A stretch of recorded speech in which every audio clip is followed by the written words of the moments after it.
तिमिरावरुद्ध जैसे दृष्टीचे तेज भ्रंशे मग पासीच असता न दिसे वस्तुजात देवा तैसे मज जाहले जे मन हे भ्रांती ग्रासिले आता काय हित आपुले तेही नेणे।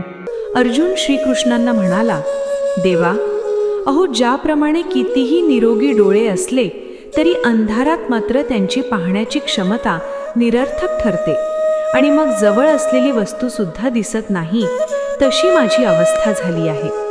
माझे मन मोह भ्रांतीने ग्रासले आहे, त्यामुळे माझे हित कशात आहे ते मला यावेळी समजेनासे झाले आहे। जय जय रामकृष्ण हरी।